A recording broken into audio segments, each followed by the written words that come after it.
جھنکار بہت تیزی کے ساتھ اپنی جڑوں کو ادھر ادھر پھیلا دیتے ہیں اور بڑے مضبوط بن جاتے ہیں. بالکل اسی طرح یہ غلط قسم کے اچھی ہی نیتوں سے کیے جانے والے مختلف عبادتیں, مختلف رسومات اور مختلف مطلب جو ہے طریقہ کار, اسی طرح اگر اسلام میں اگر اس کو ہم سختی کے ساتھ اس کو منع نہ کیا جائے, اس کی روک تھام نہ کی جائے, یہ ساری چیزیں اسی طرح جڑ پکڑ جاتی ہیں اور پھر یہ سنتیں بن جاتی ہیں, پھر واجبات بن جاتی ہیں, پھر فرض کی شکل میں یا فرض سے زیادہ اہمیت رکھتے ہوئے میرے اور آپ کے درمیان یہ جڑ پکڑتی ہوئی نظر آتی ہیں. سامعین کرام, بدعت کہتے ہیں دین میں اضافے کو, اور دین میں اضافہ اللہ رب العالمین بالکل پسند نہیں کرتا. ایک تاریخ کے صفحات سے ایک واقعہ مجھے اور آپ کو ملتا ہے, وہ ہے صلح حدیبیہ کا. صلح حدیبیہ جہاں پہ ہوا, تاریخ کے صفحات بتاتے ہیں کہ وہ ایک درخت تھا. درخت کے نیچے نبی کریم صلی اللہ علیہ وسلم بیٹھ کر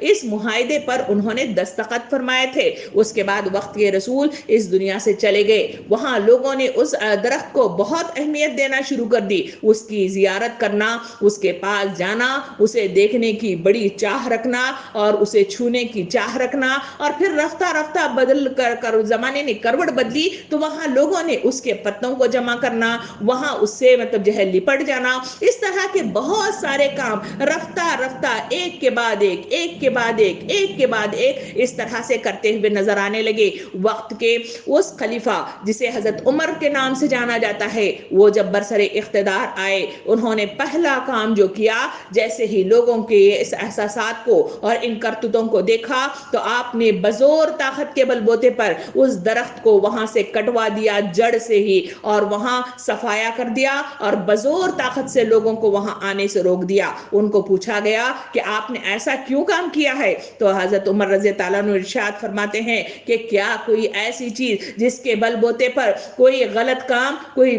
غلط بدعت اور کوئی غلط طریقہ کار اور کوئی غلط قسم کی رسم اگر اسلام میں داخل ہو جائے تو یہ مطلب میں گوارا نہیں کرتا. جو وقت کے رسول نے کیا ہے وہی سچ ہے اور وہی کرنے کی میں تاکید کرتا ہوں, اور جو اس سے ہٹ کر جو کوئی کام کرے گا میں اسے اسی طرح روکوں گا. وقت کے اس خلیفہ نے اس طرح کا کام کر کے بہت ساری چیزوں کو گمراہی سے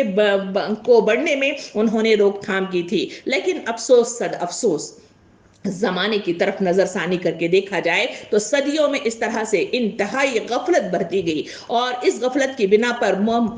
بتدریج مسلمان خود ساختار رسموں کے جال میں اسی طرح پھنستے چلے گئے کہ جس طرح دنیا کے دوسرے قوم اسلام کے دائرے میں داخل ہوئے اور ان کو صحیح اسلامی تعلیمات اور ان کی تربیت انہیں میسر نہ آ سکی, اور اپنے لیے پرانے جاہلیت کے بہت سارے خیالات اور بہت سارے طور طریقوں سے اسلام میں آگاہی ہونے لگی اور اس میں داخل ہونے لگے. بہت سارے طور طریقے جو اسلام میں آ گئے, اس طرح سال کی رسموں اور روایات کے نتیجے میں جو حالات پیش آئے, ان میں مختلف قسم کے تہواریں اور میلوں, ٹھیلوں, جاتروں کی اتنی کثرت ہونے لگی کہ اس کی عادی امت مسلمہ ہونے لگی, اور اسی کے بغیر لوگوں نے تصور مذہب کو مطلب جو ہے تصور نہیں کیا, اور رفتہ رفتہ مطلب جو ہے یہ شریعت میں ساری چیزوں کو شریک کر لیا, اور اس کے چھوڑنے کے نتیجے میں لوگوں نے اس طرح کی افواہیں پھیلانے شروع کر دی کہ یہ جو اس کو چھوڑے گا وہ موت سے دو چار ہوگا,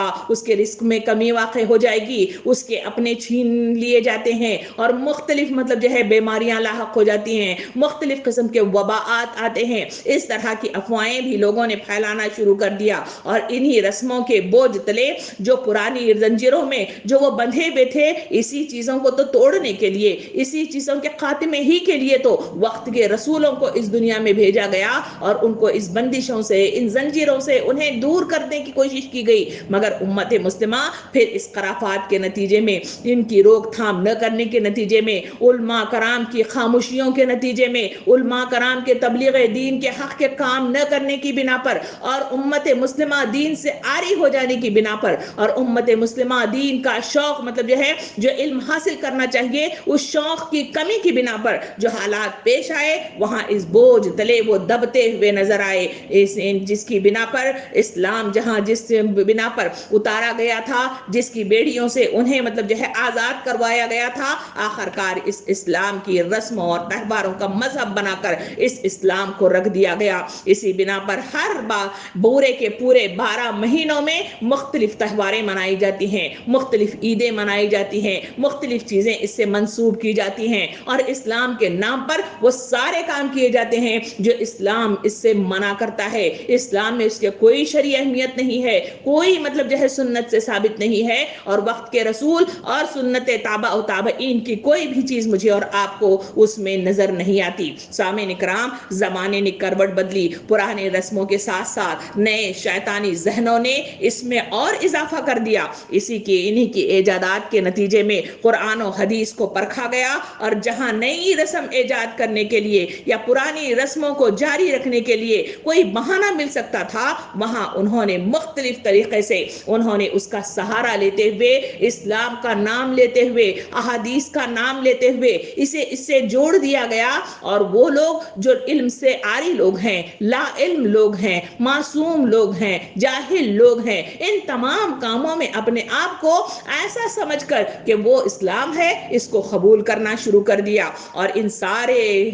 ماہ و سال کے اندر اگر ہم دیکھیں تو وہاں تہوار اور رسم سارے کے سارے انہی کی بنا پر ہمارے درمیان وارد ہوتے ہوئے نظر آئے، اور لوگ اس میں ڈوب کر خوشی ہوتے ہوئے نظر آتے ہیں۔ اور اب اسلام کو پائے تکمیل تک پہنچانے کا جو عزم ان کے اندر ہونا چاہیے تھا، جو مقصد عظیم کا شعور ان کے پاس ہونا چاہیے تھا، وہ سارے کا سارا ان رسموں، ریتوں، طریقوں اور تہواروں اور رسموں میں الجھ کر رہ گیا، کہ جس کی بنا پر وہ ساری چیزیں جو اللہ کی طرف سے عائد ہوتی ہیں وہ تمام احکامات سے عاری ہوتے ہوئے نظر آئے۔ سامعین کرام، شعبان کی عقیدت اور اس کی طرف اگر ہم نظر ثانی کر کے دیکھیں تو اس کی قیادت رسول صلی اللہ علیہ وسلم نے جو کی ہے وہ شریعت کے اعتبار سے پہلے حصے میں آپ کو سامنے آئی، کہ کس طرح سے نبی کریم صلی اللہ علیہ وسلم اس مہینے میں رمضان کی تیاریوں کے لیے لوگوں کو خود بھی تیار ہوتے اور لوگوں کو بھی تیار کیا کرتے تھے، اور اس کے لیے باقاعدہ طور پر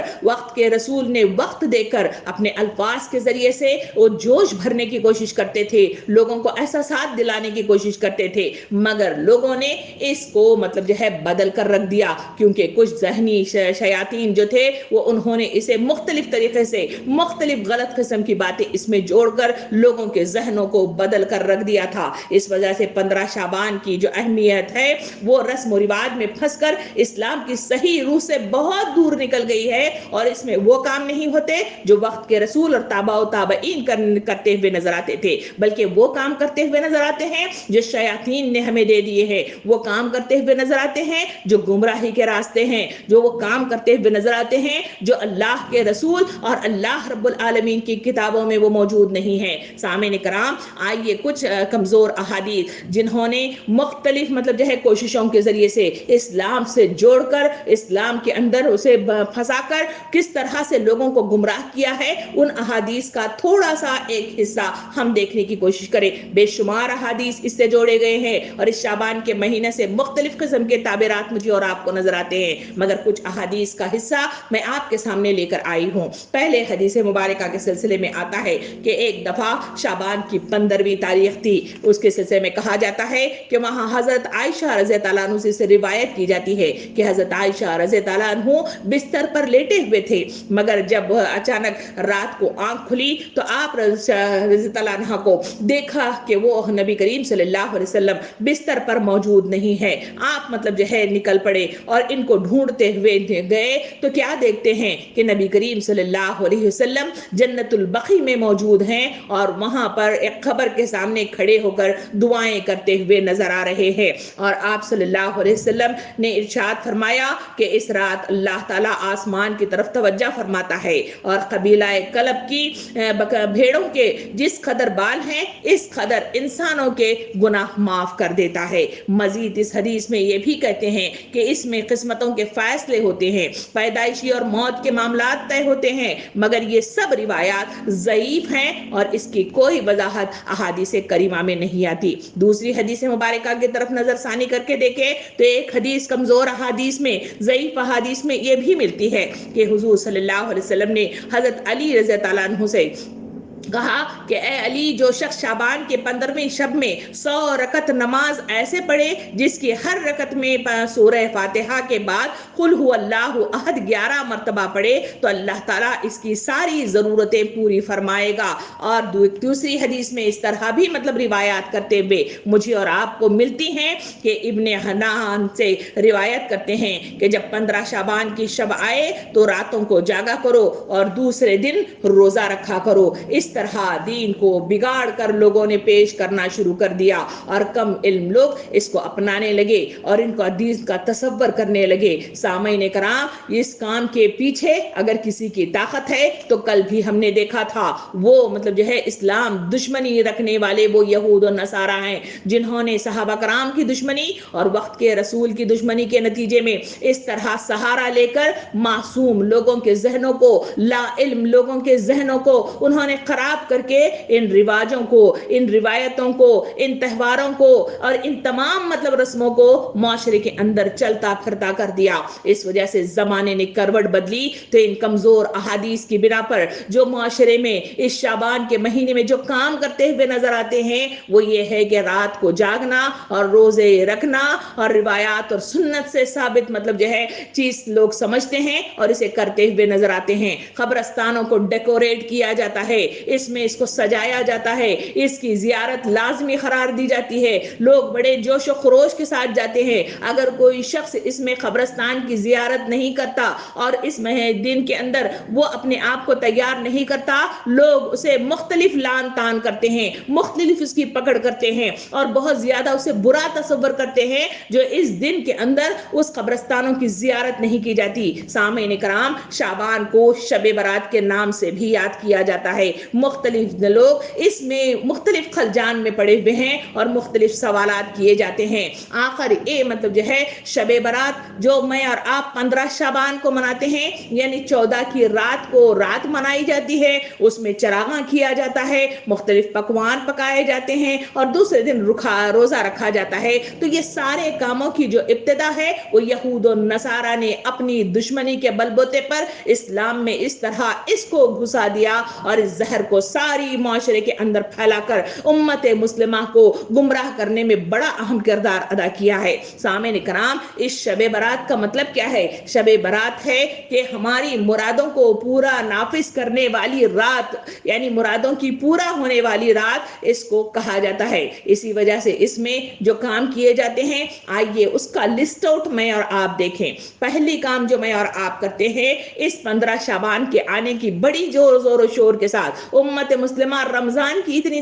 جو تیاری نہیں کرتے، مگر اس 15 شعبان کی بڑے زور و شور کے ساتھ اس کی تیاریاں کرتے ہوئے نظر آتے ہیں۔ اس شعبان کے مہینے میں لوگ اپنے گھروں کو پاک صاف کرتے ہیں، ہر چیز کو دھوتے ہیں اور اسے پاک رکھنا مطلب جو ہے ضروری تصور کرتے ہیں، اس لیے کہ اس میں ہمارے جو مرحومین، جو ہم سے پہلے جو بھی اللہ کو پیارے ہو گئے ہیں، ان کا تصور ہے کہ اس مہینے میں وہ روحیں آسمان سے آزاد کر دی جاتی ہیں اور اپنے گھروں کی طرف لوٹ آتی ہیں، اپنے اپنے گھروں میں آئیں گی۔ اس وجہ سے ان کی آنے کی تیاری یہ کرتے ہیں جسے مردوں کی عید کے نام سے بھی یاد کیا جاتا ہے، اور پھر اس دن کے اندر مختلف صفائیاں کی جاتی ہیں، گھر کو صاف کیا جاتا ہے، اس کی سفیدی کی جاتی ہے، کہیں کلر ہے تو کلر لگایا جاتا ہے، مختلف پیسے اگر نہیں ہے تو قرض لے کر یہ تمام کام کرنے کے لیے اپنے آپ کو لازم تصور کرتے ہیں، اگر نہ کیا جائے تو ہماری بربادی ہوگی، ہمارا نقصان ہوگا اور ہمارے لیے مطلب جو ہے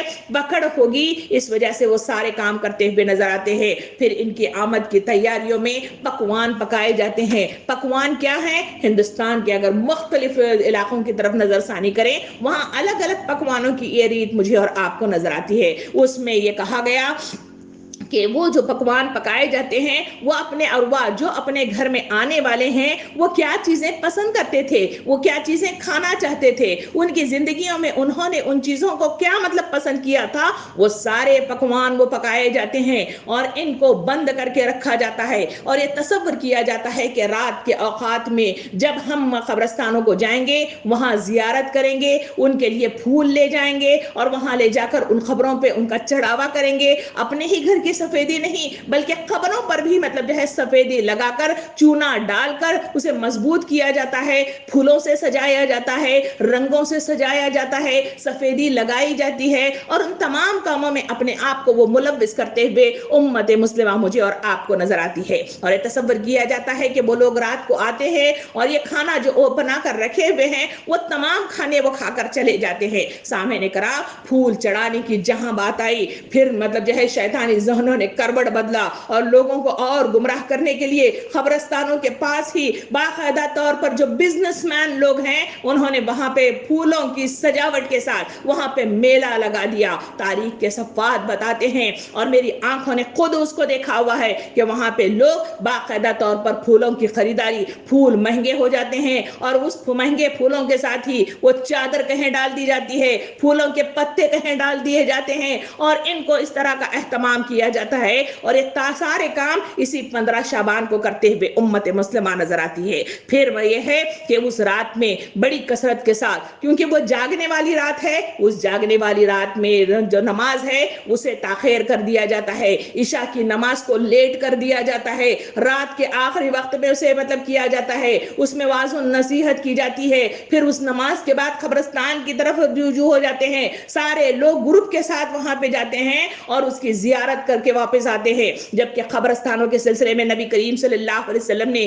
حدیث مبارکہ میں ارشاد فرمایا کہ موت کو کثرت سے یاد کرو، اگر تمہارے دل سخت ہو گئے ہیں تو قبرستانوں کی زیارت کیا کرو۔ مگر افسوس صد افسوس امت مسلمہ نے اس چیز کو تو مطلب جو ہے اختیار نہیں کیا، دلوں کو نرم کرنے والی کیفیت کے لیے تو اس کو اختیار نہیں کیا، بلکہ اس کا کام جو کیا وہ یہی ہے کہ ان رسموں کو اپنے بندھن میں اسے باندھ کر ان کے پیروں کی زنجیریں بنا لیا اور قبرستان کی زیارت وہ اس بنا پر کرتے ہیں کہ قبر سے مردے واپس گھر کو آتے ہیں، وہ مردوں کی عید ہے اور ان کی زیارت کے لیے وہاں جانا اور ان کے لیے دعائے خیر کرنے کا جو سسٹم ہے اس کو انہوں نے مطلب جو ہے کرنا شروع کر دیا۔ اتنا ہی نہیں، بڑی مزاحیہ خیز باتیں ہمارے سامنے یہ بھی آتی ہیں کہ جب مردے واپس گھر آتے ہیں تو واپس اپنے گھر واپس لوٹ بھی جانا چاہیے، مگر مطلب جو ہے انسان ان سے ڈرتا بھی ہے۔ قبرستان جاتا ضرور ہے، لائٹیں لگا کر جاتا ہے، جگمگ کرتے ہوئے جاتا ہے، اندھیرے میں جاتا نہیں ہے۔ نمبر دوسرا کام،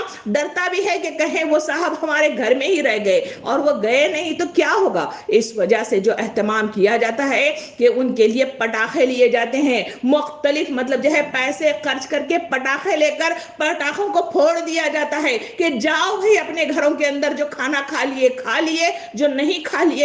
لیے، چلو اپنے گھر کو واپس خبروں میں واپس چلے جاؤ۔ اس وجہ سے پٹاخہ بازی بھی کی جاتی ہے، پٹاخوں پر خرچ کیا جاتا ہے، پیسوں کا ضیاع کیا جاتا ہے، جہاں وقت کے رسول نے اور اللہ رب العالمین نے قرآن مجید کے اندر اور حدیث کریمہ کے ذریعے سے مجھے اور آپ کو جو تلقین کرتا ہے کہ اللہ کے راستے میں خرچ کرو، جو بھوکے ہیں ان کو پہناؤ، ان کو کھلاؤ، یہ ہے رزق کا انتظام۔ مگر ان تمام کاموں کے علاوہ ہم نے جو خرافات اپنے اوپر لاد لیے ہیں وہ اس کے بنا پر ہم یہ سارے پیسے وقت کا ضیاع اور ساتھ ساتھ وقت کی مطلب جو ہے